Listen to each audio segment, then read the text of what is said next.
اعوذ باللہ من الشیطان اللعین الرجیم بسم اللہ الرحمن الرحیم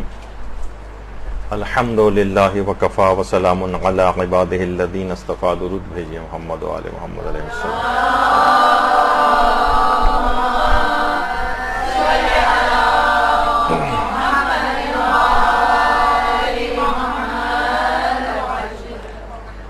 فقہ عزاداری کے سلسلے میں ہر سال اس موضوع کچھ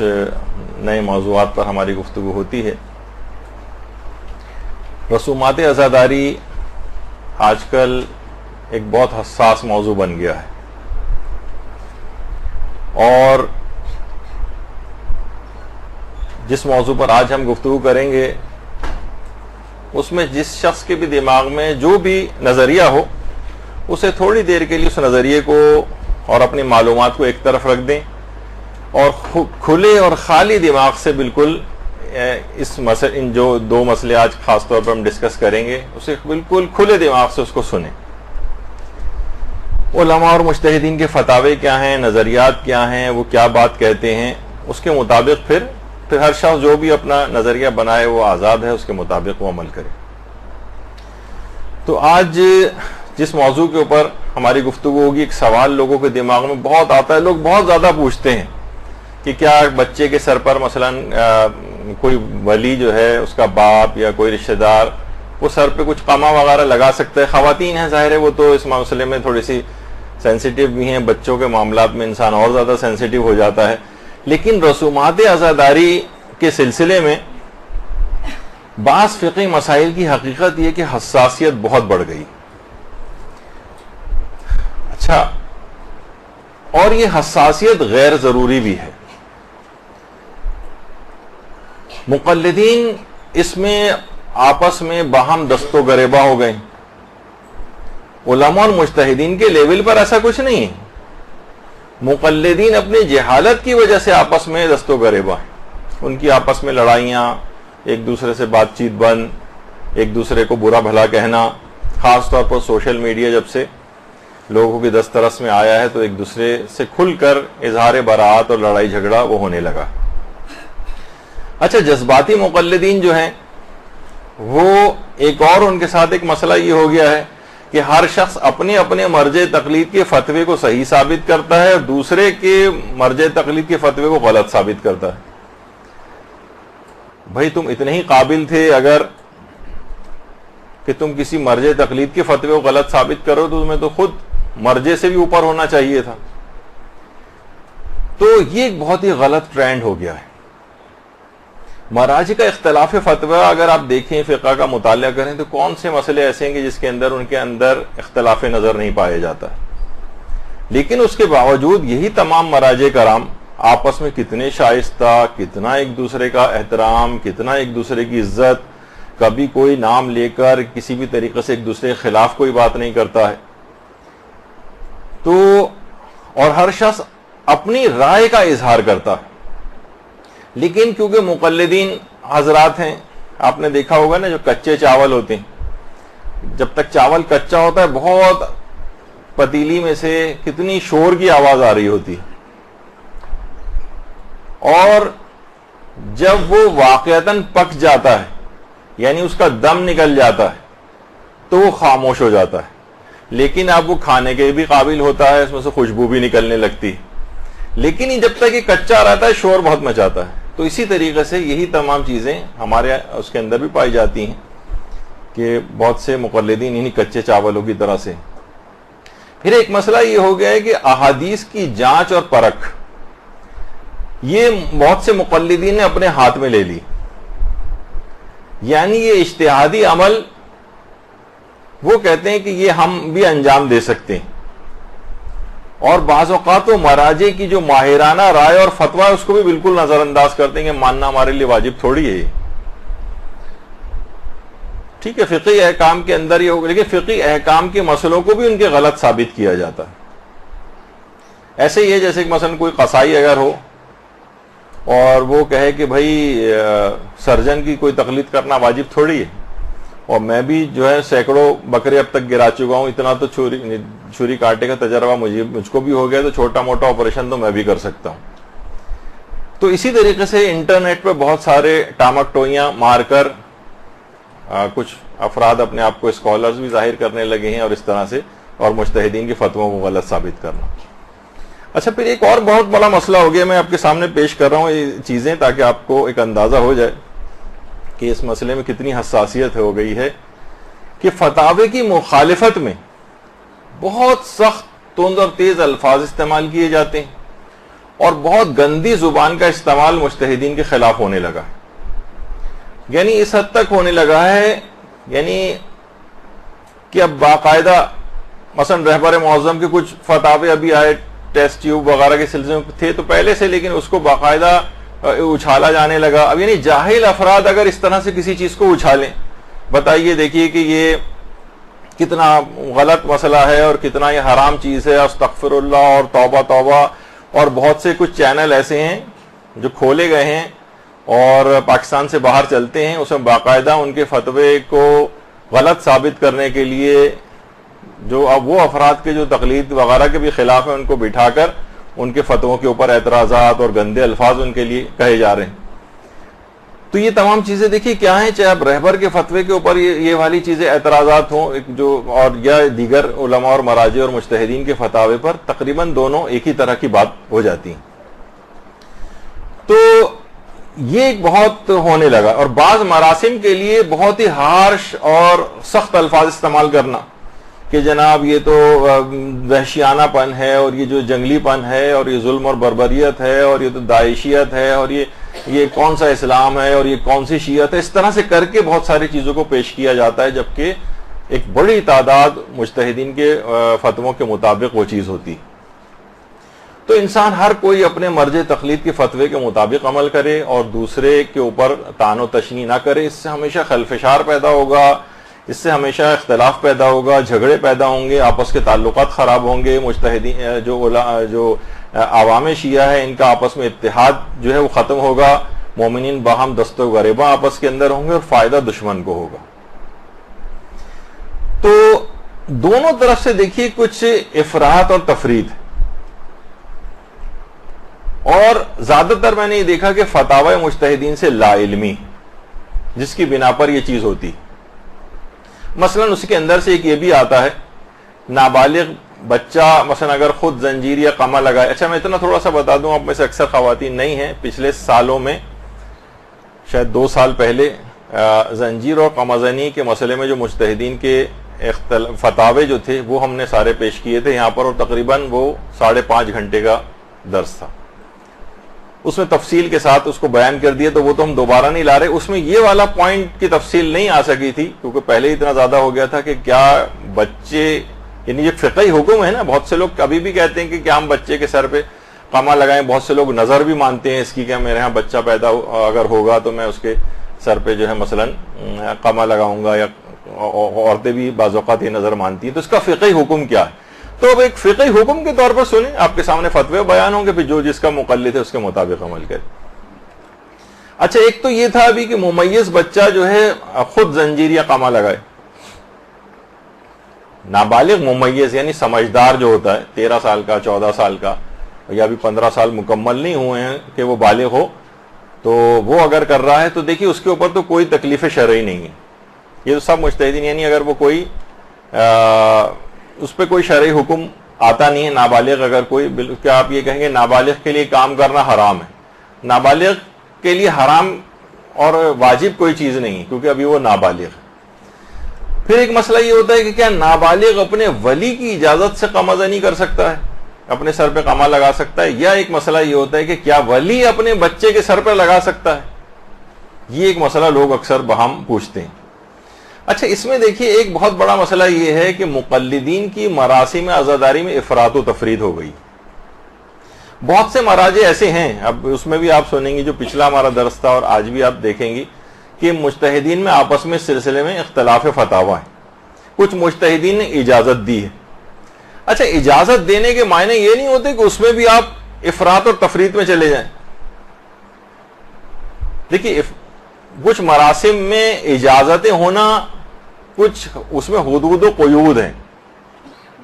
کچھ شرطیں ہیں جن کی پابندی کرنا پڑتی ہے. مثلا اگر کوئی شخص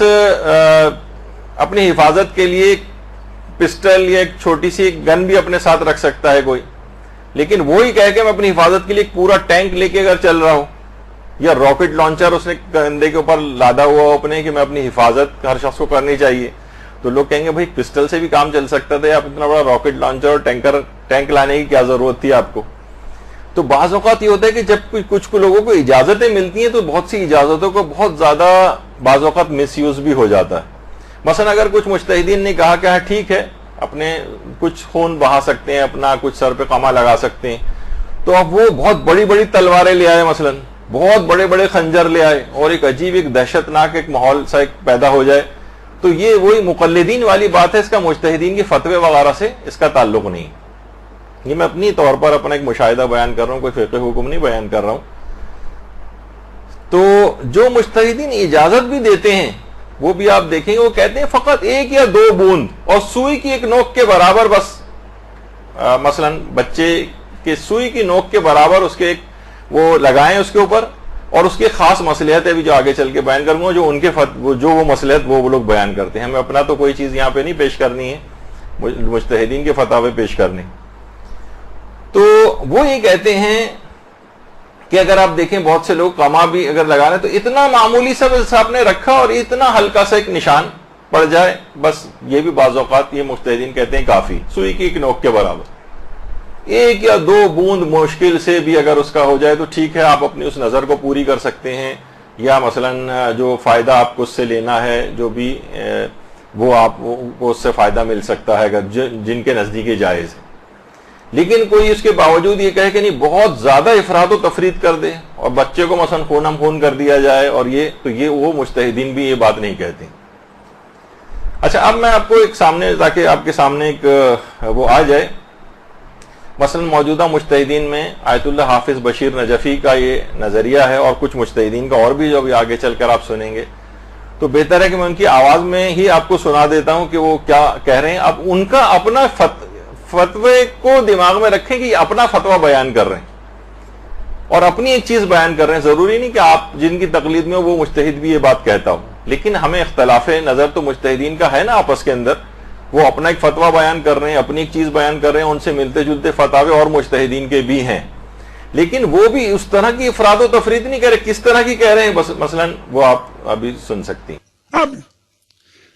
اعتراضات کیے جاتے ہیں، چھوٹے چھوٹے بچوں کے سروں پہ زخم لگائے جاتے ہیں، ارے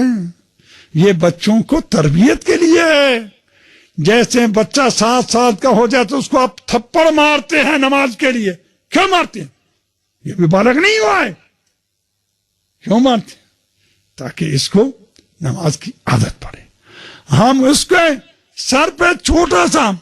سوئی جتنا زخم کرتے ہیں تاکہ اس کو امام حسین کے غم میں خون بہانے کی عادت ہو جائے۔ جس طرح نماز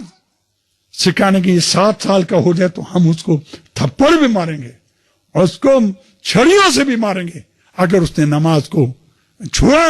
تو اسی طرح ہم امام حسین کے غم میں بھی بچیوں کو نہ لیں، اس پہ ہم ان کو کر کے برانگیختہ کریں گے تاکہ وہ اس حال کے کہتے ہیں کہ بہتر یہ ہے کہ خون کا کسی کو دو، کسی محتاج کو وہ بھی دو، یہ بھی دو۔ امام حسین کو 2-3 قطرے اس کو بوتل پوری دے دو، تمہیں ہدایت دے، پوری بوتل دے دو اس کو امام حسین کو 2 قطرے خون کے۔ اور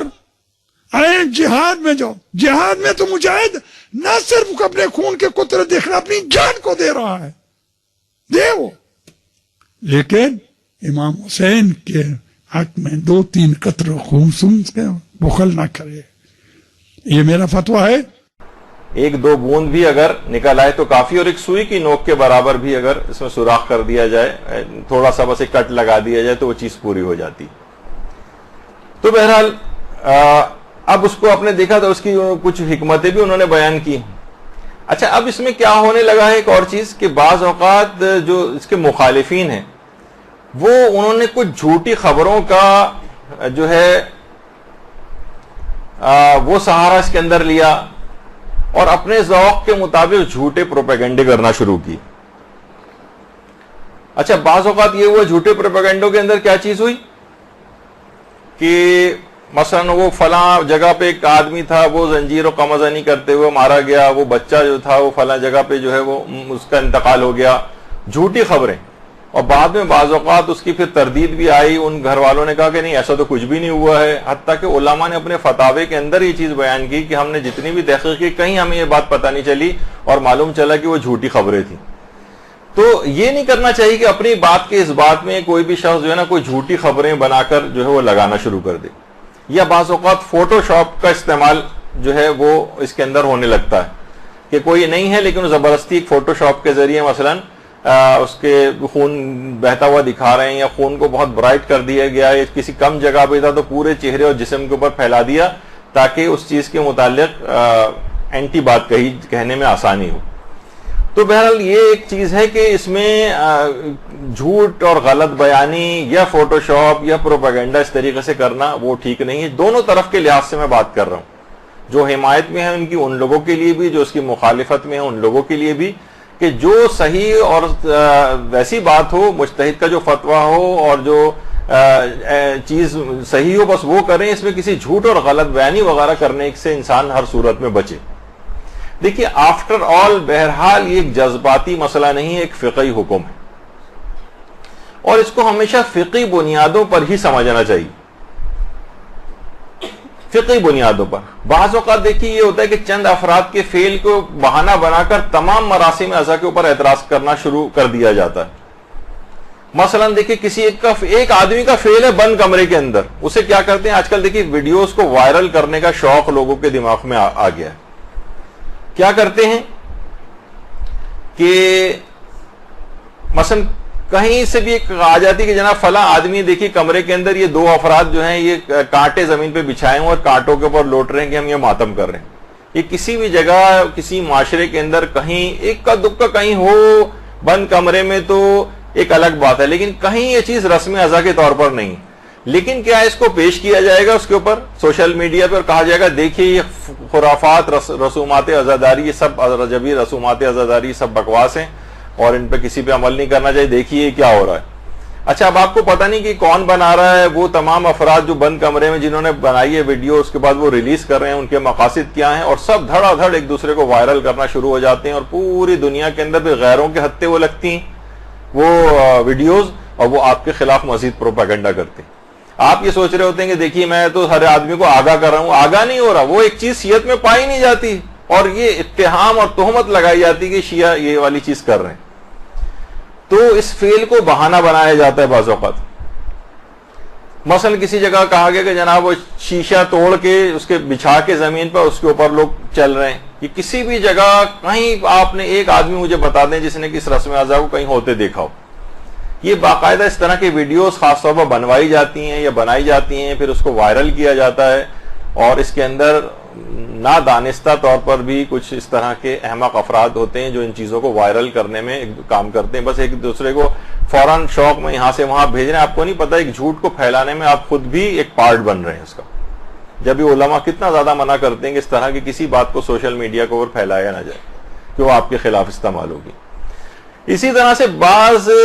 ذاکرین کے غلط افکار کی ویڈیوز کو وائرل کیا جاتا ہے. دیکھیے یہ بھی بہت غلط ہے. اس سے کیا ہوتا ہے شیعت کا ایک مذاق بن جاتا ہے. ابھی آپ نے دیکھا کہ پچھلے دنوں کچھ ویڈیوز اس طرح کی وائرل ہوئیں تو ایک ایسا مذاق سا بن گیا کہ اس پہ جوکس بننے لگے, اس پہ مذاق بننے لگے, اس کو یعنی عزاداری اور غم امام حسین کم ہو گیا. اور اس طرح کے مذاق اس عزاداری کے مہینے کے اندر وہ لوگوں ایک دوسرے کو کر رہے ہیں, اسی کو ڈسکشن کر رہے ہیں, بجائے کہ آپ غم امام حسین کا تذکرہ کریں, بجائے اس کے ان کی سوگواری کا اس کے اندر اظہار کریں, ان کے غم کو بڑھائیں. اس قسم کی باتوں کو پروموٹ کیا گیا, لوگ ایک دوسرے کو اس کو شیئر کرتے گئے اور اس کا مذاق بنتا گیا شیعت کا. پھر غیروں کو بھی اس سے فائدہ اٹھاتے ہیں, وہ آپ کی چیز اٹھا کے وہ لوگ بھی آپ کا مذاق اڑاتے ہیں. تو یہ بہت ساری اس طرح کی چیزیں ہو گئی ہیں. اچھا دیکھیے علماء اور مراجع منع کرتے ہیں دین کا کام کبھی بھی احمقانہ انداز میں نہیں کرنا چاہیے. مثلا لوگ کہتے ہیں بھائی دیکھیے فلاں آدمی نے ایک کتاب لکھی ہے, فلاں مقرر نے تقریر کی, ہمارے مجتہدین اس کا جواب کیوں نہیں دیتے. یہ بات یاد رکھ لیجئے کہ ان افراد کو جو اس قسم کی باتیں پھیلاتے ہیں, چند ذاکرین کے اندر کچھ ایسے چیزوں کو وہ فروغ دیا جاتا ہے, مثلا آپ نے دیکھا ہوگا ابھی ظاہر ہے کہ وہ ایک ویڈیو وائرل ہوئی تھی جس کے اندر مردے کے زندہ ہونے کا تذکرہ تھا. تو اس سے کیا لوگوں نے بہانہ بنایا, یعنی اس کو وائرل کیا گیا, اور اس کے بعد پھر کیا ہوا, اس کو جو شیئر کر رہے تھے اور پھیلا رہے تھے, مذاق اڑایا گیا, معجزات کا انکار کیا گیا. یعنی بجائے کہ اگر بات ہوتی تو بھئی یہ فلاں واقعہ اس مخصوص جگہ کے اوپر پیش آیا تھا یا نہیں آیا تھا, یہ سچا ہے یا نہیں, کیا کس بات کی طرف رخ موڑا گیا اس کا. دیکھیں اس کو پہچانیں کہ معجزات سے کیا یہ افراد حضرت عباس یا دیگر افراد مردوں کو زندہ کر سکتے ہیں یا نہیں کر سکتے. تو لوگوں نے اس کا بھی مذاق اڑانا شروع کر دیا, حالانکہ ائمہ معصومین یا جو اس قسم کے برگزیدہ ہستیاں ہوتی ہیں یہ اللہ کی بارگاہ میں دعا کریں تو مردہ بھی زندہ ہو سکتا ہے. لیکن کیا ہے کہ اس کا بھی مذاق اڑا دیا گیا, یعنی معجزات کا انکار ہو گیا. علماء اور مجتہدین نے جو واقعات بیان کیے ہیں جس میں دعا کے اللہ سے دعا کے نتیجے میں مردے زندہ ہوئے, ان سب کا بھی مذاق اڑایا گیا. یعنی ایک تیر سے کتنے سارے ان لوگوں نے شکار کی. یہ آپ لوگوں نے تو بعض اوقات لوگ کہتے ہیں بھائی مجتہدین کیوں اس کا جواب نہیں دیتے. تو علماء اور مجتہدین یہ فرماتے ہیں کہ اگر ان افراد کے ہم جوابات دیں گے, یقین کیجئے اگر اس قسم کی ویڈیوز کو لوگ وائرل نہ کریں تو کبھی نہیں پھیلیں گی, اور وہ ایک کمرے ایک مجلسی کی بات ہو کے ختم ہو جائے گی. لیکن لوگوں نے کیا کیا کہ نہیں, اس کو پھیلاتے گئے اور ایسا لگا کہ جیسے سارے شیعہ جو ہے اسی قسم کی بات کر رہے ہیں. تو اگر اس کا جواب دیں گے تو اور زیادہ شہرت ہوگی اس کی. ایک دفعہ مجھے خود ایک شرف ملا تھا, مرحوم مولانا شیخ علی مدبر نجفی صاحب جو آیت اللہ سیستانی کے آیت اللہ خوئی کے بھی وکیل تھے, اور ایک دفعہ ایک شادی کی تقریب میں میرے پاس ہی بیٹھے ہوئے تھے, تو انہوں نے بتانا شروع کیا کہ نجف میں ایک عالم نے ایک کتاب لکھی جس میں تمام مجتہدین کے فتووں کو اور باتوں کو نا غلط اپنے لحاظ سے اس نے ثابت کیا کہ دیکھیں ان کا یہ مسئلہ غلط, ان کا یہ مسئلہ غلط, فلاں مجتہد کا یہ مسئلہ غلط. وہ کتاب اس نے چھپوا بھی دی, اور نجفی میں کہہ رہے ہم لوگ اس زمانے میں طالب علم تھے, اور اس کی کتاب کو اس وقت وہاں پہ بڑی شہرت ملی, اور لوگ تقاضا ہی کر رہے تھے کہ مجتہدین اس کی کتاب کا جواب دیں. مجتہدین نے کہا نہیں, اگر ہم جواب نہیں دیں گے تو یہ کتاب یہیں کی یہیں ختم ہو جائے گی, اور جواب دیں گے تو یہ کتاب ہمیشہ کے لیے زندہ ہو جائے گی, کہ جس کو نہیں بھی پڑھنا ہوگا نا وہ بھی اس کو پڑھے گا. دیکھیے ایک چیز ہوتی ہے شبہ سازی,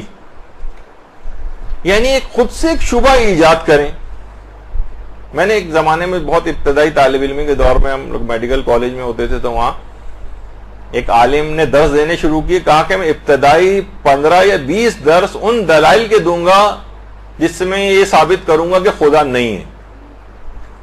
اور پھر ان تمام 21ویں درس سے ہم شروع کریں گے کہ خدا ہے, ثابت کریں گے کہ وہ باتیں غلط تھیں.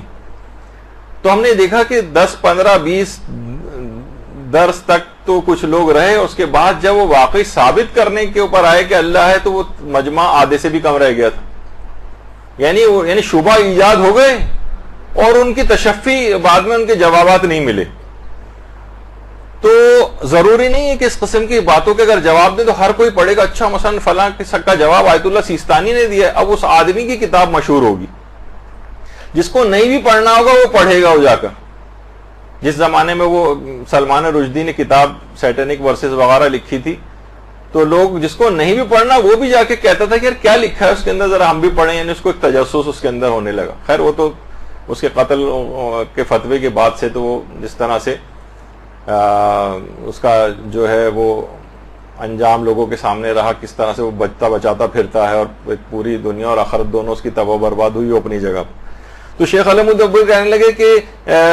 ہم لوگ مجتہدین سے کہتے تھے, مجتہدین کہتے تھے نہیں اس کی کوئی جواب دینے کی ضرورت نہیں. پھر ہم نے واقعی دیکھا کہ چند سالوں کے اندر اس کی کتاب کو لوگ بھول گئے, اس آدمی کو بھی بھول گئے, کتاب وہ شخص سب نسین منسیہ ہو گئے. تو یہی والی چیز ہمارے ساتھ بھی ہے کہ ہم ایسے افراد کو, ایسی باتوں کو اگنور کریں, اس کو پھیلائیں نہیں, اس کو وائرل نہیں کریں. تو یہ جو شور و غوغا یہ سب کچھ ہے, یہ سب ان کو بڑھانے سے ہوتا ہے. اور ہر شخص کو چاہیے کہ وہ اپنے مرجع کے فتوے کا احترام کرے, اور جو اس کا مرجع نہیں ہے اس کے بھی فتوے کا احترام کرے. دیکھیے سب کے پاس اپنے دلائل ہیں. اچھا یہ جب یہ مقلدین آپس میں شروع کرتے ہیں, مثلا آیت اللہ سیستانی وہ مقلد ہے, وہ مثلا کسی اور مجتہد کے فتوے پہ اعتراض شروع کر دے اور اس کے خلاف دلائل بیان کرنے لگے, تو کیا ہوگا کہ پھر وہ دوسرے مجتہد جو ہے اس کا نمائندہ آغا سیستانی پہ اعتراض کرنے شروع کر دے گا, اور وہ جو کسی کی بھی تقلید نہیں کرتے وہ سارے مجتہدین کے فتووں کو کرنے لگیں گے، جیسے اب ہونے لگا ہے۔ جناب آغا رہبر نے مثلا شطرنج کا جو ان کا فتویٰ ہے وہ بھی ایک خاص تناظر کے اندر ہے، شطرنج کو مطلقاً انہوں نے حلال نہیں کیا، اس معاشرے کے اندر جہاں جوئے کا کوئی تصور شطرنج کے ساتھ نہ رہے وہاں انہوں نے کہا ہے کہ اس کو کھیلنے کی اجازت ہے۔ لیکن وہ معاشرے اگر یہ نہیں کہا کہ شطرنج حلال ہے، نہیں، جب وہ جوئے کے حالات سے ہی خارج ہو گئی تو کہتے ہیں کہ پھر اس کی حرمت کا حکم نہیں رہتا، اور ہر ایک کے پاس اپنے دلائل ہیں، امام خمینی کا بھی یہی نظریہ تھا مثلا۔ لیکن جس معاشرے کے اندر اب بھی یہ چیز ہے اور اب بھی آلات جوا میں شامل ہوتی ہے وہاں پر یہ اب بھی حرام رہے گی، تو انہوں نے یہ پیش کرنا شروع کر دیا، دیکھیے امام جو ہیں وہ تو شطرنج کی اتنی مذمت کر رہے ہیں اور یہ مجتہدین کو دیکھیے یہ کیا کر رہے ہیں کہ یہ ان کو حلال قرار دے رہے ہیں۔ مور حلال ہے، آیت اللہ سیستانی کا نظریہ، وہ کہتے ہیں دیکھیے فلاں فلاں روایت کے اندر تو مور امام نے حرام قرار دیے، یہ حلال قرار دے رہے ہیں۔ تو یہ مقلدین نے اس قسم کے کام اپنے ہاتھوں میں پکڑ لیے کہ ان کا فتویٰ صحیح ہے، ان کا فتویٰ غلط ہے۔ ہر مجتہد کے پاس اپنے فتوے کے دلائل ہوتے ہیں اور اس کا ہر مجتہد کے فتوے کا احترام کرنا ضروری ہے، خواہ وہ آپ کے اپنے مرجع تقلید کے فتوے کے برخلاف فتوی کیوں نہ ہو۔ اچھا، اب آ جائیے موضوع کے اوپر۔ یہ تو میں نے ایک مختصر سی تمہید باندھی جو شاید اختصار سے تھوڑی سی اور آگے بڑھ گئی، لیکن بہرحال یہ کہ اب آ جائیے اس مسئلے کے اوپر کہ کیا ولی اپنے بچے کے سر پر قامہ لگا سکتا ہے۔ اب دیکھیے خود اس مسئلے کے اندر کئی گروہ ہیں مجتہدین۔ پہلا گروہ ہے جو کہ قائلین حرمت ہے، جو یہ کہتا ہے کہ نہیں یہ کام نہیں ہو سکتا، ولی یہ کام نہیں کر سکتا، بچے کے سر پر ایسا کوئی کٹ نہیں لگا سکتا کہ جس سے خون نکلے۔ ان میں کون قائلین حرمت میں کون کون شامل ہیں؟ ان میں ایک آیت اللہ خامنئی رہبر معظم شامل ہے۔ وہ یہ فرماتے ہیں کہ نہیں، کوئی بھی شخص اپنے بچے، ولی بھی وہ تو خیر اصلاً دیکھا جائے تو خونی ماتم ہی کے رہبر خلاف ہیں، اور وہ بڑوں کے لیے بھی اور بچوں دونوں کے لیے اس کام کو ممنوع قرار دیتے ہیں۔ اور قائلین حرمت میں جو دوسرا نام ہے وہ آیت اللہ ناصر مکارم شیرازی کا ہے، وہ بھی اس کو منع کرتے ہیں۔ اچھا، یہ ہو گیا ایک گروہ جو ان کے مقلدین یہ کام نہیں کر سکتے، بلکہ اگر کسی نے نظر اس طرح کی کسی عورت نے مانی اور وہ ان دونوں میں سے کسی کی تقلید ہو، ان دونوں مجتہدین کی میں سے کسی کی، تو اس کی وہ نظر جو ہے وہ باطل ہے، وہ اس کے اوپر عمل نہیں کر سکتی، وہ عورت یا کوئی مرد اپنے بیٹے کے لیے۔ دوسرا ہے گروہ ہے قائلین سکوت، جو کہ اس مسئلے میں خاموش ہیں، ان کا اصلاً کوئی فتویٰ موجود نہیں۔ جیسے دماغ میں لوگوں کے آتا ہے کہ کیا نابالغ کے سر پر ولی قامہ لگا سکتا ہے، آیت اللہ سیستانی کا اس سلسلے میں کیا نظریہ ہے؟ تو اصلاً آیت اللہ سیستانی نے اس مسئلے میں، اس مسئلے کی حساسیت کی وجہ سے، اس کی بھی ہم ایک تفصیل بیان کر چکے ہیں قمازنی والے مسئلے میں، کہ وہ بالکل خاموش ہیں، ان کا کوئی فتویٰ اس سلسلے میں نہیں پایا جاتا۔ اچھا، ایک فتویٰ اگرچہ ان کے نام کے حوالے سے، ان کے ایک وکیل کے حوالے سے مشہور ہوا ہے کہ انہوں نے بھی منع کیا ہے، لیکن دیکھیے بتا دوں ایک بات کہ وکلاء جو ہیں مجتہدین کے، وہ فتویٰ بیان تو کر سکتے ہیں لیکن اپنی کوئی رائے الگ سے دینا، اگر وہ کوئی بیان کریں بھی تو ضروری نہیں کہ مجتہد کی بھی وہی رائے ہو۔ آپ یہ کہ بھائی ان کے وکیل ہیں تو وکیل ہیں، ٹھیک ہے، وہ خمس جمع کرنے کے سلسلے میں وکالت ہے، کچھ اجازتیں ان کے پاس ایکسٹرا ہوتی ہیں، لیکن وہ ان کی طرف سے کوئی فقہی مسئلہ بنا نہیں سکتے۔ مثلا مجتہد کے ایک وکیل ہیں جو خود ہی قریب الاجتہاد ہے، اور ہمارا بھی ان سے رابطہ رہتا ہے، یعنی کبھی ہم ان سے پوچھیں گے آغا آغا ذرا اس کا بتائیں کہ یہ فتویٰ، اس سوال کا جواب کیا ہے، تو وہ اپنا جواب جو ہوتا ہے وہ بیان کرتے ہیں۔ پھر ہم ان سے پوچھتے ہیں کیا آغا سیستانی کا بھی یہی نظریہ ہے،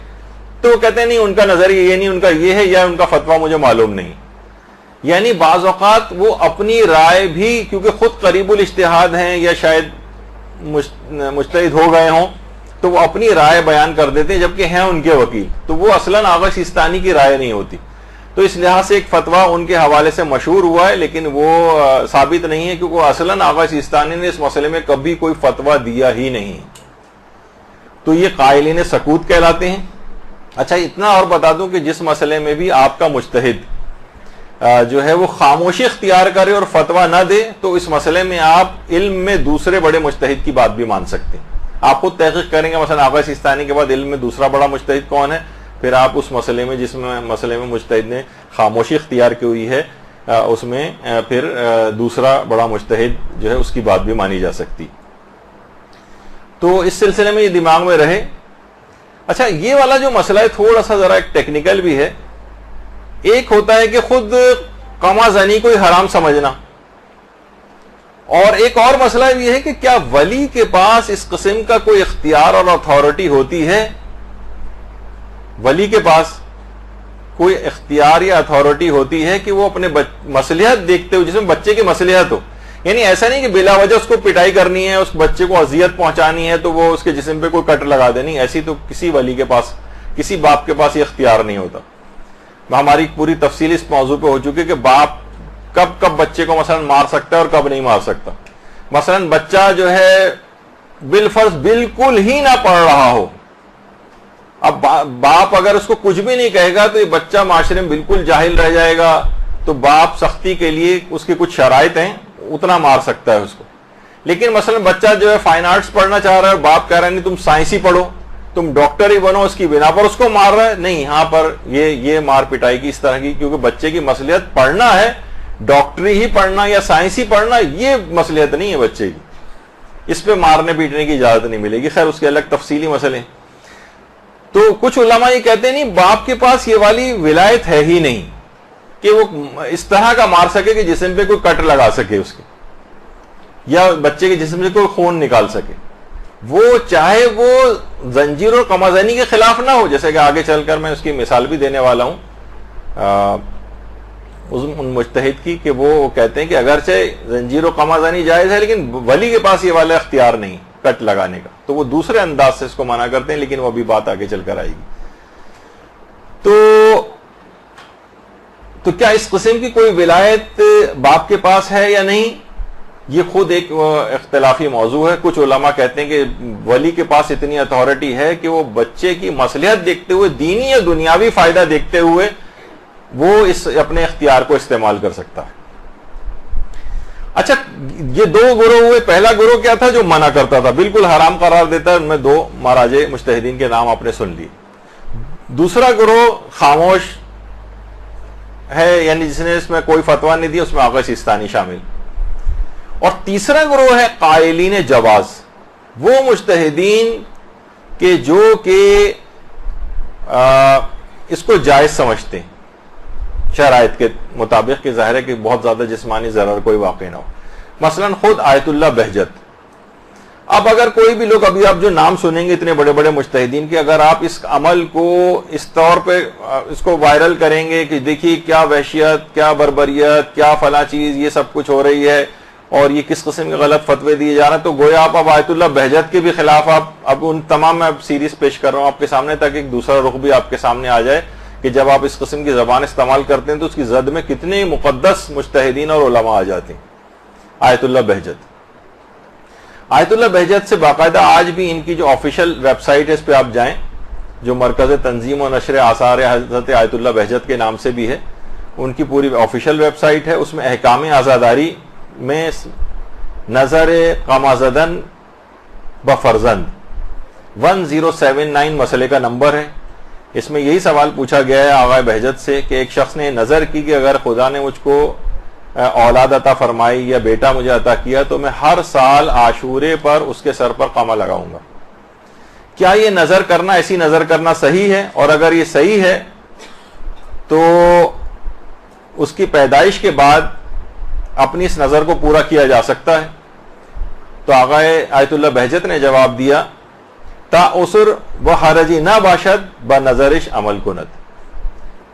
جب تک کہ شدید کوئی پریشانی کی بات نہ آ جائے, یعنی کوئی شدید مشکل و پریشانی, حرج جسے کہتے ہیں ناقابل تحمل, کوئی ایسی بات آ جائے, ایسی اگر کوئی بات نہ ہو تو اس نظر پر عمل کرنا ضروری. مثلا بہت سے پری میچور بچے پیدا ہوتے ہیں, بہت سے ایسے ہوتے ہیں کہ جناب کوئی انفیکشن ان کو نہ ہو جائے, کٹ لگے گا, ہو سکتا ہے کوئی انفیکشن وغیرہ ہو جائے, تو اس موقع پر اس نظر کو پورا نہ کیا جائے گا. لیکن اگر ایسا کوئی مسئلہ مشکل والا نہیں ہے تو اس نظر پر عمل کرنا ضروری. اور علماء یہاں یہ بات بھی فرماتے ہیں کہ اس کا مطلب ہے کہ آیت اللہ بہجت قمع زنی کو بھی جائز سمجھتے تھے, کیونکہ نظر صرف اسی کام کی ہو سکتی ہے کہ جو کہ جائز ہو, بلکہ اسے راجع بھی ہونا چاہیے، یعنی شرعی لحاظ سے اس میں کوئی رجحان شرعی پایا جانا چاہیے۔ اس کا مطلب ہے کہ آیت اللہ بہجت اس بات کے بھی قائل تھے، آیت اللہ بہجت دینی اور دنیاوی مصلحت اگر بچے کی اگر ہے تو اس لحاظ سے اس ولایت کے بھی قائل تھے کہ ولی کو اتنا جسمانی اس کو مثلا کوئی کٹ لگانا ہے، اس کی بھی اجازت مل سکتی ہے اگر بچے کی اس کے اندر کوئی مصلحت پائی جا رہی۔ یعنی آغا اس بہجت کے اندر یہ دونوں باتیں تھیں، اس کام کو جائز بھی سمجھتے تھے اور ولی کے لحاظ سے بھی اس ولایت کے قائل تھے کہ وہ یہ بچے کے جسم پر قامزنی کر سکتا ہے، کیونکہ انہوں نے اپنے فتوے کے اندر باقاعدہ اس کو مینشن کیا۔ اچھا اتنا بات اور بتا دی جائے، ایک اور کتاب ہے ان کی البرہان القاطع، یہ آیت اللہ بہجت کے پوچھے گئے سوالات و جوابات جو ان کے فتاوے تھے اس پر مشتمل ایک کتاب ہے، اور عجوبۃ المسائل الشامیہ کے نام سے بھی ہے یہ، اور اس کے اندر انہوں نے عقائد کے سلسلے میں اور فقہی احکام جو ہیں وہ اس کے سوالوں کے جواب دیے، اور یہ ان کے اپنے ادارے نے یہ کتاب چھاپی، اور آیت اللہ بہجت کی اپنی زندگی میں یہ کتاب چھپی تھی۔ دیکھیں آیت اللہ بہجت کے حوالے سے ان کی سے باتیں جو چیز پیش کی جاتی ہیں ان میں بہت ساری باتیں غیر معتبر بھی، یعنی پھیلائی گئی ہیں کہ آیت اللہ بہجت نے کہا جبکہ اس کا کوئی ویسا ریفرنس نہیں ہوتا۔ بعض اوقات اتنی زیادہ وہ چیز اس کے اوپر موجود ہوتی ہے کہ مثلا ہم بیان کرنے والے یا تحقیق کرنے والے بھی بہت سارے اور جو افراد ہیں وہ بھی دھوکہ کھا جاتے ہیں۔ مثلا ایک دفعہ ایک درس ہوا تھا، میں اس کا بھی بیان کر دوں کہ مثلا میں نے خود ہی کسی درس میں بیان کیا تھا کہ آیت اللہ بہجت کے قرآن جو ان کے زیر استعمال تھا اس کے حاشیے میں فلاں جملہ لکھا ہوا تھا، امام زمانہ کے لحاظ سے ایک بات اس کے اندر کی گئی تھی۔ درود بھیجیے محمد و آل محمد۔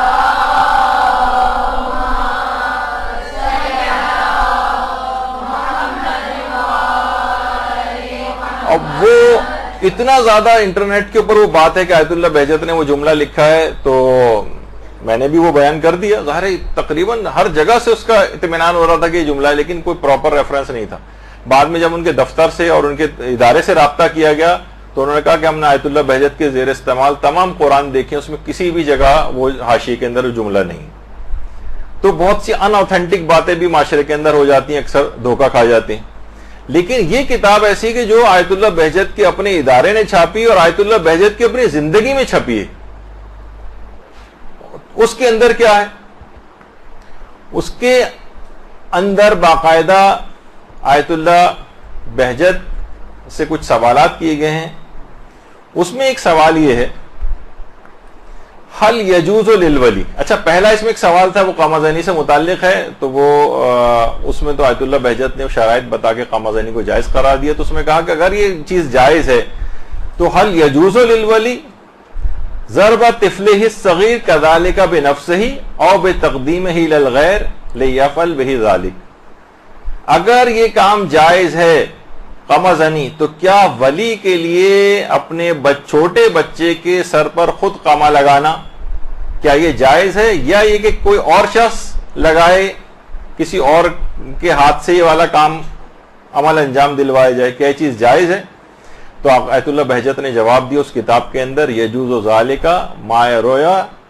صلاحہ فی الدنیا والآخرہ کما یجوز الاحتجام بہ مع عدم الضرر والاکراہ، یہ چیز جائز ہے اگر ولی یہ دیکھ رہا ہے کہ اس کے اندر اس کی دنیا اور آخرت کی کوئی صلاح ہے، جس طریقے سے حجامہ جو ہوتا ہے کما یجوز الاحتجام، یعنی جس طریقے سے حجامہ وہ کپنگ وغیرہ جو آج کل ایک طریقہ ہے نا حجامہ جس میں خون نکالا جاتا ہے، بس یہ ہے کہ کوئی بچے کو کوئی نقصان نہیں ہونا چاہیے، یعنی ہو سکتا ہے کہ آپ نے اتنا زیادہ اس کا خون نکال دیا، غلط کوئی چیز طریقے سے نکال دیا، زنگ آلود مثلا چھری تھی، اس سے کوئی نقصان نہیں ہونا چاہیے اس کو، تو پھر انہوں نے کہا کہ اس طریقے سے حجامہ جائز ہے، اسی طریقے سے دنیا اور آخرت کی کوئی صلاح ہو تو یہ بھی جائز ہے۔ اچھا اسی طریقے سے مثلا آیت اللہ حافظ بشیر نجفی، تو آیت اللہ بہجت بھی اس کو جائز سمجھتے ہیں اور آیت اللہ حافظ بشیر بھی اس کو جائز سمجھتے ہیں۔ تو ان سے بھی یہ سوال پوچھا گیا کہ بچے کے اوپر قما یا زنجیر زنی کرنے کا کیا حکم ہے؟ تو انہوں نے جواب یہی دیا کہ اگر بچے کا والد اس میں بچے کی کوئی مصلحت دیکھتا ہے، مثلا وہ اسے سانحہ کربلا کے احیا اور اس کی یاد کو باقی رکھنے کے لیے بچے کو اسی عمر سے مشکلات اور آلام برداشت کرنے کا عادی بنانا چاہتا ہے، اور اس میں قما زنی اور زنجیر زنی کی شرائط جائز ہونے کی موجود ہو، تو اس میں کوئی حرج نہیں. اور وہ جائز ہونے کی جو شرطیں ہیں وہ 3-4 ہیں، وہ اس کے تحت بھی آیت اللہ بشیر جو ہے وہ جائز سمجھتے ہیں. تو انہوں نے کہا کہ اگر کوئی مصلحت وہ اس میں دیکھتا ہے کہ بچے کو ابھی سے مشکلات کا عادی بنایا جا سکے، تو اس لحاظ سے آیت اللہ بشیر نجفی بچے کے اوپر ولی کی اس ولایت کے بھی قائل ہیں، جیسے آیت اللہ بہجت قائل تھے، اسی طریقے سے حافظ بشیر نجفی بھی قائل ہیں. جس زمانے میں چند سال پہلے حافظ بشیر صاحب کا ایک انٹرویو ٹائپ کا آیا تھا جس میں انہوں نے جائز قرار دیا تھا، تو بہت سارے اہل علم افراد نے بھی ان پر یہ اعتراض کیا کہ یہ تو بالکل نئی بات لے کے آئے ہیں، ولی کے پاس تو یہ والا اختیار اور اتھارٹی ہوتا ہی نہیں کہ بچے کے جسم پہ کوئی کٹ لگا سکے، جبکہ ان کی نگاہ میں شاید دیگر مراجع کے فتاوے نہیں تھے. کتنی بڑی تعداد علماء کی ہے، ایک خاص تعداد کے جو کہ اس کام کو جائز سمجھتی ہے اور ولی کے پاس اس اتھارٹی کی قائل ہے. تو بہرحال انہوں نے، اور وہ کہتے ہیں زیادہ نہیں، صرف انہوں نے اپنے جو تقریر آپ اگر ان کی سنیں تو اس کے اندر ہے کہ ایک سوئی کی نوک کے برابر آپ اس کو بس ایک کٹ لگائیں، 1-2 بوند بھی نکل آئے تو کافی ہے کہ بچہ، تاکہ دیکھیے بہت سی چیزیں ہمارے ہاں ذرا بہت سینسیٹیو بھی ہیں. جیسے میں نے ایک دفعہ کہا بھی تھا کہ ایکیوپنکچر کا جو ایک طریقہ علاج ہے ہمارے ہاں، تو کتنا لوگ اس سے ڈرتے ہیں کہ جسم میں اتنی ساری سوئیاں لگی ہیں، ایک سوئی سے بچہ، سب سے زیادہ بچہ کو جو ڈرایا جاتا ہے دیکھیے تو وہ اللہ بابے سے ڈرایا جاتا ہے یا ڈاکٹر صاحب سے ڈرایا جاتا ہے. ہمارے پاس بھی کبھی کوئی رشتہ دار بچے وغیرہ لے کے آتے ہیں تو وہ شرارت کر رہا ہوتا ہے تو کہیں گے خبردار خاموش ہو جاؤ نا ڈاکٹر صاحب ابھی انجیکشن لگا دیں گے آپ. یعنی اس کو انجیکشن سے اتنا خوف دلایا گیا ہے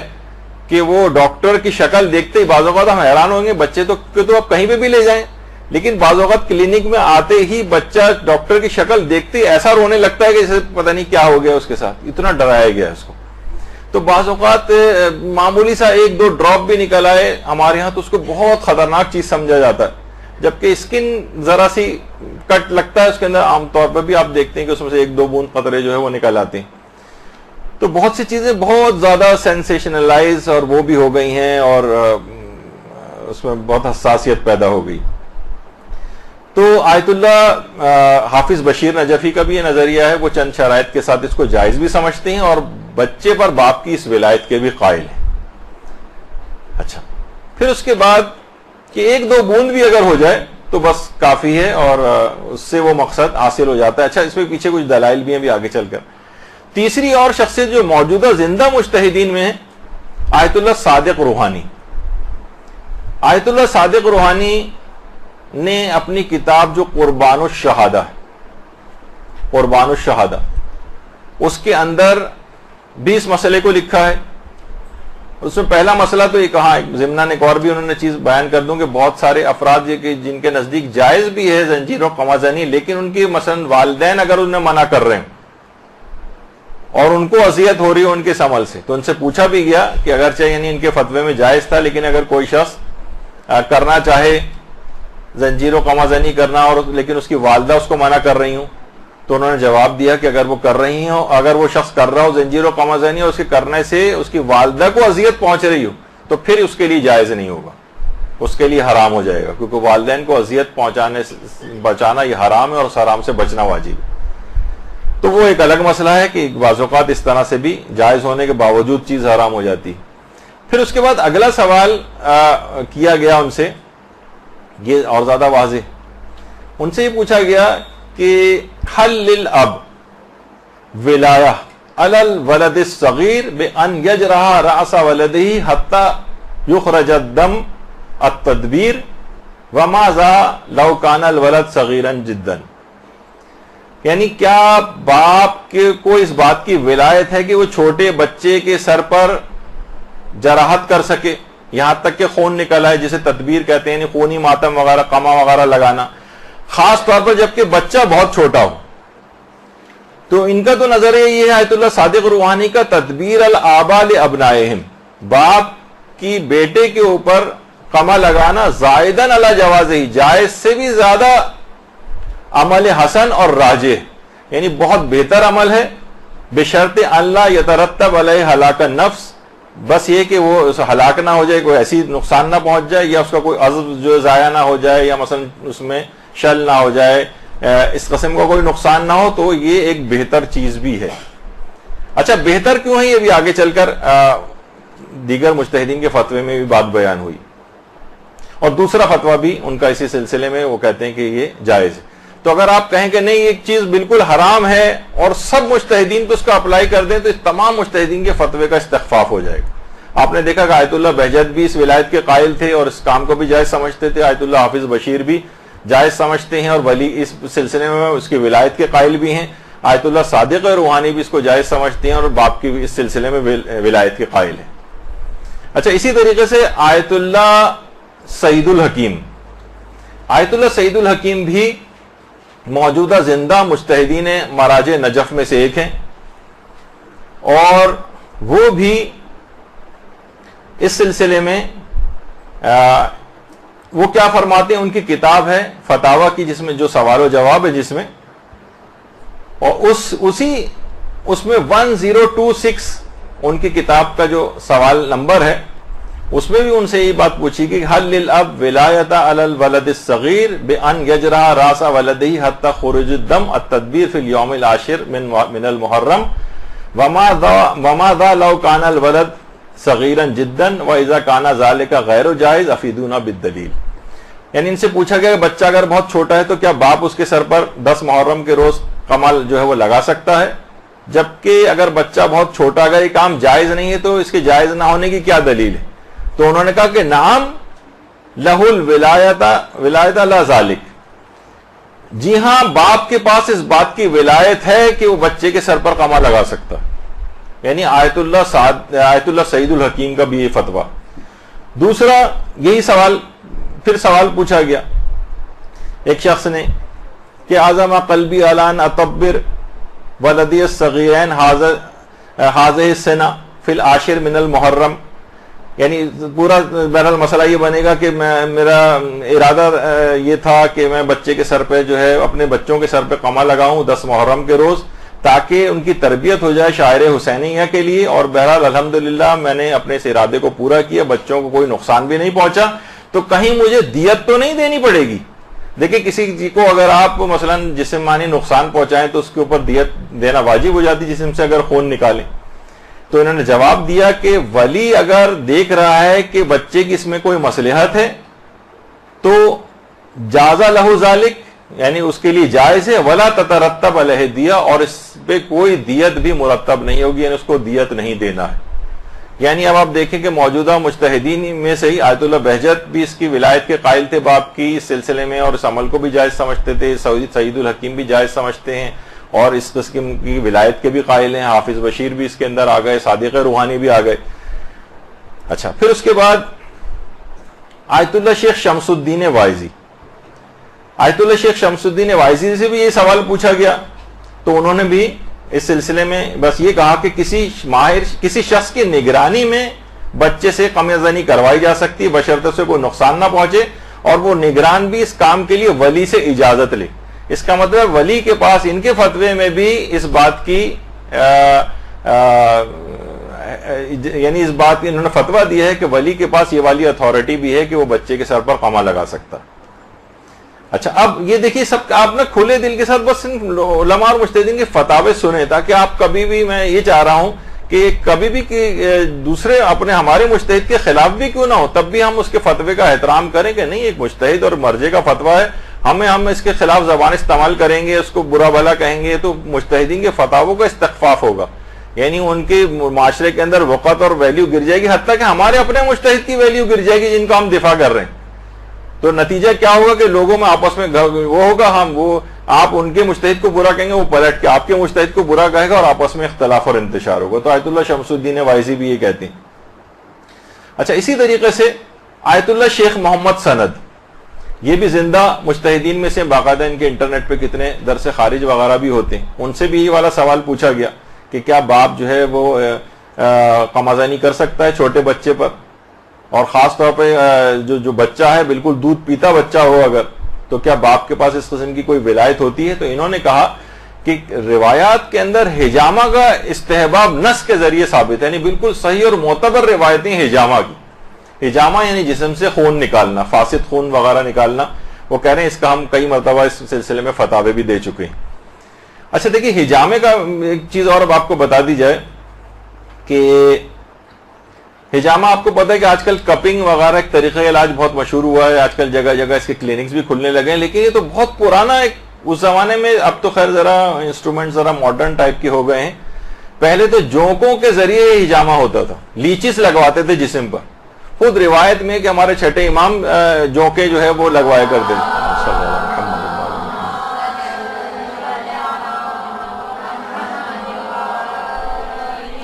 دیکھیے ہر حجامہ یعنی جسم سے خون نکالنا، علماء نے کہا ہے کہ یہ بالکل ایک ویسا طریقہ ہے جو کہ پیغمبر سے بھی ثابت ہے، معصومین سے بھی ثابت ہے، اور اس سلسلے میں معتبر روایتیں آئی ہیں. پہلے ظاہر ہے جس زمانے میں سب آلات ایجاد نہیں ہوتے تو جونکوں کا استعمال کیا جاتا تھا. اب جو ہے اس کے لیے الگ کپنگ کے انسٹرومنٹس باقاعدہ جو ہیں وہ آ گئے. اچھا تو اب باقاعدہ آیت اللہ سیستانی سے بھی، اگر آپ ان کی استفتاحی آیت اللہ سیستانی کی آفیشیل سائٹ ہے اس پہ اگر آپ جائیں، جو سوال و جواب کا سیکشن ہے اس میں الحجامہ، تو ان سے پوچھا گیا آیت اللہ سیستانی سے حجامہ کے متعلق آپ کیا کہتے ہیں، تو آیت اللہ سیستانی نے جواب میں لکھا ہے کہ بہت ساری روایات معتبرہ کے اندر، یعنی معتبر روایتوں کے اندر یہ بات آئی ہے کہ پیغمبر اور ائمہ معصومین اس طریقہ علاج کو استعمال کرتے تھے، اس طریقہ علاج کو اختیار کرتے تھے. تو معتبر روایتوں کے اندر یہ بات آئی ہے. تو یہی علماء نے بھی اس سلسلے میں جو باقاعدہ کہا ہے، شیخ محمد سند نے، تو میں نے وہ فتویٰ اس میں بھی نہیں دکھا سکا، لیکن اسی فتوے کے ضمن میں نیچے انہوں نے پھر ثابت بھی کیا ہے اس کو، شیخ محمد سند نے، کہ باقاعدہ محمد ابن یعقوب کلینی نے اصول کافی کے اندر اس روایت کو لکھا ہے. سفیان ابن سمت اس کی ایک روایت ہے اور وہ معتبر روایت ہے کہ جو ہمارے چھٹے امام امام جعفر صادق علیہ الصلوۃ والسلام نے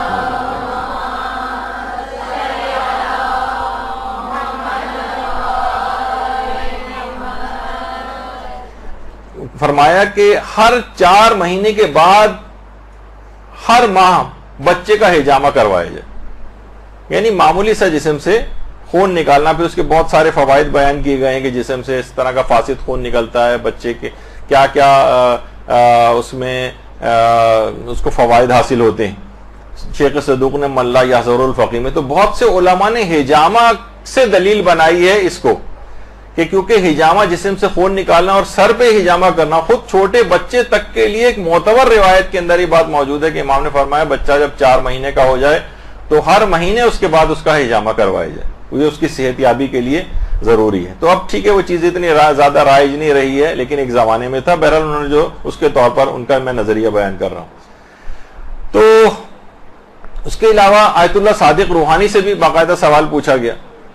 تو اس میں بھی انہوں نے باقاعدہ جو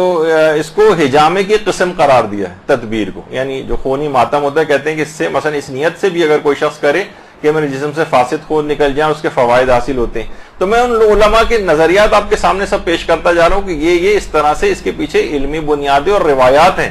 کہ جس پہ انہوں نے فتاوے دی ہیں. اچھا اسی طرح سے باقاعدہ علماء سے پوچھا گیا کہ کیا باقاعدہ یہ جو تدبیر ہے حجامہ مستحبہ کی اس کے اندر شمار ہوتی ہے، تو انہوں نے جواب دی کہ جی ہاں شمار ہوتی ہے. اچھا اب دیکھیے اگر آپ کہیں کسی بھی چیز کو فوٹو شاپ کے ذریعے اگر آپ کو بہت خطرناک کوئی چیز ثابت کرنی ہے، مثلا آج سے 50-60 نوجوان اس کام پہ لگا دیے جائیں کہ بچوں کے جو کان چھیدے جاتے ہیں، اور اس وقت جب کان چھیدے جا رہے ہوتے ہیں ان لڑکیوں کے تو اس وقت جو ان کی شکلوں کی کیفیت ہوتی ہے، جو خون ٹپک رہا ہوتا ہے یا مثلا کوئی بھی اس طرح سے چیزیں، تو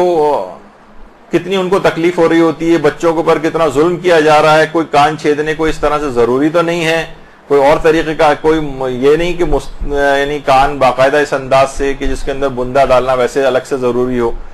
کوئی اس طرح کی تبلیغ کرنا شروع کر دے. ویسے اتنا اور بتا دوں کہ بچے کی پیدائش کے جو مستحبات ہیں اس میں ایک ہے کان میں سوراخ کرنا،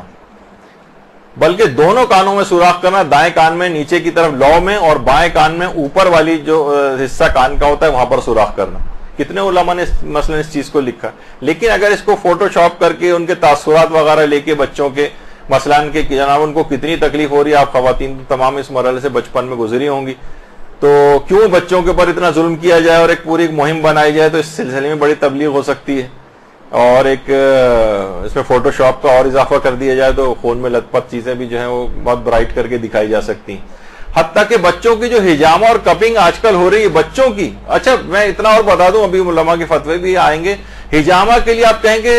یہ تو بیماریوں کے علاج کے لیے ضروری ہوتا ہے, جیسے سرجری کے اندر بھی خون نکلتا ہے. نہیں, ہجامہ میں بیماری بھی ہونا ضروری نہیں, صرف یہ کہ صحت مند رہنے کے لیے بھی انسان ہجامہ بہت رائج ہے.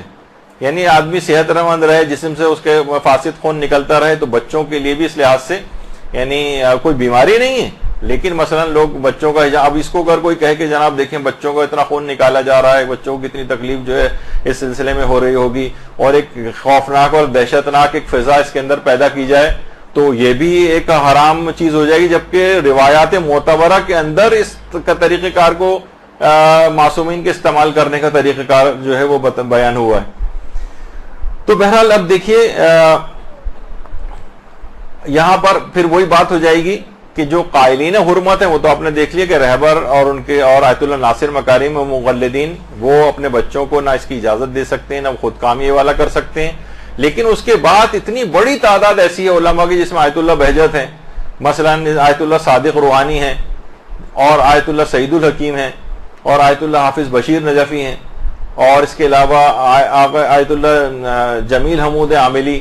انہوں نے تو باقاعدہ اس میں پورا اس میں روایات بھی لکھی ہیں ہجامہ کے سلسلے میں کہ تدبیر کا الحجامہ, یہ ہجامہ ہی کی ایک قسم ہے, اور اس میں پیغمبر اور حتیٰ کہ چھوٹے بچوں تک کے ہجامے کے لیے جو روایات آئی ہیں, اور اس میں انہوں نے یہ بھی کہا کہ ضروری نہیں کہ بچہ جو ہے بیماری ہو, بلکہ صحت مند شخص کے لیے, چھوٹا بڑا عورت مرد سب کے لیے اس کے اندر اس کی جو معتبر روایتیں آئی ہیں اس کا استحباب ثابت. اس طرح آیت اللہ شیخ شمس الدین وائزی ان کا بھی یہی فتویٰ ہے, اس کے علاوہ آیت اللہ شیخ محمد سند کا بھی یہی فتویٰ ہے. تو آپ نے دیکھا کتنے مقدس علماء اور بزرگ علماء اس میں شامل ہیں. تو اس میں آپ اگر ایک اس طرح کی اس میں حساسیت پیدا کریں اور اس کو وحشیت اور بربریت اور فلاں اور پتہ نہیں کیا کیا اس کے اندر قرار دے دیں, اور ان تمام علماء کے فتووں کا جو مذاق اڑانا شروع کر دیں, تو ایک شیعت کے اندر خلفشار اور انتشار برپا ہو جائے گا. آپ کہیں ٹھیک ہے ان کا یہ نظریہ, ان کے مقلدین چاہیں تو اس کے اوپر عمل کریں, لیکن ہم جو ہے گندی زبان استعمال کر کے اور علماء اور مراجع کے خلاف, ان کے فتاوی کے خلاف استعمال کرنا یہ بالکل جائز نہیں. جس طریقے سے رہبر کا اگر کوئی کے خلاف کوئی وہ کرے کہ ان کا یہ فتویٰ غلط ہے, جیسے کہ بہت سے ٹی وی چینل ایسا کر رہے ہیں, ان کا فتویٰ دکھاتے ہیں امام خمینی کا فتویٰ, کل ہی دیکھا کہ امام خمینی کی تحریر الوسیلہ سے ایک مسئلہ نکال کر باقاعدہ اس کو جو ہے پھیلایا جا رہا تھا کہ دیکھیے کتنا خلاف اسلام مسئلہ انہوں نے معاذ اللہ یہ بیان کیا. تو یہ لوگوں کے ہاتھوں میں ایک عجیب کھلونا جو ہے وہ اس کو بنایا جا رہا ہے. اس کو آپ سمجھیے کہ کسی بھی مجتہد کی توہین وغیرہ کرنا پھر یہ دوسروں کو موقع مہیا کرے گا کہ وہ آپ کے مجتہد کو بھی برا بھلا کہنے لگے. اچھا, اتنا جو لوگ اس کو انجام دیتے ہیں وہ کہتے ہیں کہ ہم اس کی اس یاد کے طور پر بھی مواسات کے عنوان سے یہ کام کرتے ہیں کہ وہ ششمہا جو شہید ہو گیا تھا اس کی شہادت اور مظلومیت کا پوری دنیا کو پتہ چلے کہ اس نے کس طریقے سے زخمی ہو کر امام کے ہاتھوں میں دم توڑا تھا. تو ہم چھوٹے بچوں کو جو قمع لگاتے ہیں کہ کچھ خون نکالتے ہیں تو ایک مواسات اور ہمدردی کے جذبات کا ایک اظہار ہوتا ہے. یہ خود ایک الگ ایک ٹاپک ہے کہ مواسات کے اندر یہ چیزیں شمار ہوتی ہیں نہیں, یہ ہم خود وہ قمع زنی والے لیکچر میں تفصیل سے ڈسکس کر چکے ہیں. اچھا, بہت سے علماء اور مراجع ایسے ہیں, بہت سے تو نہیں, جس میں چند ایک ہیں, جیسے آیت اللہ اسحاق فیاض. آیت اللہ اسحاق فیاض اگرچہ قمع زنی کو جائز سمجھتے ہیں, لیکن کہتے ہیں کہ نہیں, باپ کے پاس یہ والی ولایت نہیں ہے کہ بچے کو کوئی کٹ لگا سکے. یعنی وہ مسئلہ ایک الگ ہے اور یہ والا مسئلہ ایک بالکل الگ ہے. جب بھی میں نے کہا کہ اس میں دو مسئلے الگ الگ ہو جاتے ہیں, تو وہ کہتے ہیں کہ نہیں, باپ کے پاس اصلاً یہ ولایت نہیں ہے قمع زنی اور اس سے ہٹ کر, ورنہ کوئی شخص خود کرنا چاہے تو وہ کہتے ہیں کہ جائز ہے. بلکہ ان کا جو فتویٰ ہے وہ تو یہ کہتے ہیں کہ التدبیر حزناً و جزاءً علی الحسین جائز و امر محبوب. یعنی وہ کہتے ہیں کہ ایک چیز جائز بھی ہے اور بہتر چیز بھی ہے, شرط صرف یہ ہے کہ اللہ یکون فیہ ضرر معتد بہ, سوائے کہ کوئی شدید نقصان نہ پہنچے اس سے. تو وہ اگرچہ اس کے جائز اور پسندیدہ ہونے کے بھی قائل ہیں, لیکن کہتے ہیں کہ ولی اپنے بچے کے سر پر قمع نہیں لگا سکتا. آیت اللہ اسحاق فیاض. تو بہرحال یہ دو الگ مسئلے, ان کو آپس میں بعض اوقات ملا دیا جاتا ہے. تو یہ ایک دماغ میں یہ چیز رہنی چاہیے. کہ اس سلسلے میں علماء کے فتاوے الگ ہیں. اب جو رہبر کی اور آیت اللہ ناصر مکارم شیرازی کی تقلید میں ہو وہ اس کام سے باز رہیں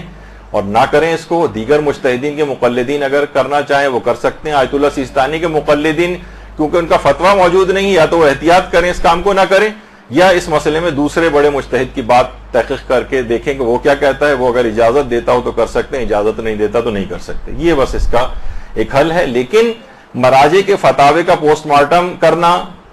اور جاہل افراد جو ہے فٹ بال کی طرح سے مراجع کے فتاوے اور ان سے کھیلیں اور ہر شخص کو زبان درازی کرنے کا حق جو ہے وہ اس کے اوپر مل جائے، یہ اس بات کی اجازت اسلام نہیں دیتا. جس کو اتنا شوق ہو وہ ایسا کرے کہ وہ اجتہاد تک پہنچے اور اپنی رائے کو دلائل کے ساتھ درس خارج میں جو اس کا فورم ہے اصل جگہ وہاں پر بیان کرے. لیکن فیس بک کی تھڑوں کے اوپر بیٹھ کر اور جاہل افراد کے درمیان بیٹھ کر اپنی اسکالری بگارنا یہ نقصان کا سودا ہے. اس کے سوا اس میں کوئی چیز بھی نہیں ہے. اور کسی بھی شخص کو اس بات کی اجازت نہیں کہ غیر مجتہد کو کہ وہ مراجع کے فتووں کا اس طرح سے فتووں کا مذاق اڑائے، استہزاء کرے ان کے ساتھ. تو بہرحال اور حقیقتاً وہ جو ملتا ہے کہ جاہل اگر خاموش رہتا تو اختلاف ختم ہو جاتا. یہ سارا اختلاف ہے صرف جاہلوں میں، ورنہ علماء اور مجتہدین کے تو فتوے کتابوں میں انہوں نے دیے ہوئے ہیں اور آپس میں ایک دوسرے سے انتہائی عزت و احترام کے ساتھ اپنی رائے بیان کر دی. یہ سارا بگاڑ اور جو خلاف ورزی ہے یہ مقلدین کے اندر پائی جاتی ہے، جن کو اپنی اصلاح کرنے کی ضرورت ہے. تو ایک تو ہو گیا یہ والا موضوع. نتیجہ آخر میں صرف یہ نکلا کہ ہر شخص اپنے مرجے کے مطابق عمل کرے اور اپنے مرجے کے خلاف اگر کوئی دوسرا نظریہ پایا جاتا ہے کسی اور مجتہد کا، نہ اس کا مذاق اڑائے، نہ اس کا استہزاء کرے، نہ اس کو باطل ثابت کرے، ورنہ یہی اس کے اپنے مرجے کے ساتھ ہونے لگے گا اور ایک معاشرے کے اندر ایک خلفشار پیدا ہوگا جو پیدا ہونا شروع ہو گیا ہے. اور کچھ دنوں بعد یہی افراد جو آج کر رہے ہیں نا اور اس بات کی عادت ڈال لیں کہ ہمیں تو عقل اپنی استعمال کرنی ہے، اندھی تقلید نہیں کرنی، یا پھر اپنے مجتہد کے فتوے کے اندر بھی یہ پسندیدہ فتووں کو لیں گے اور جو فتویٰ پسند نہیں آئے گا اسے چھوڑیں گے. بات اس سے آگے جائے گی یہاں تک کہ بالکل تقلید کو چھوڑ بیٹھیں گے. یہ ایک بہت خطرناک معاملہ ہے جس کی طرف متوجہ ہونے کی ضرورت ہے. برحمتك يا أرحم الراحمين وصلى الله على محمد وآله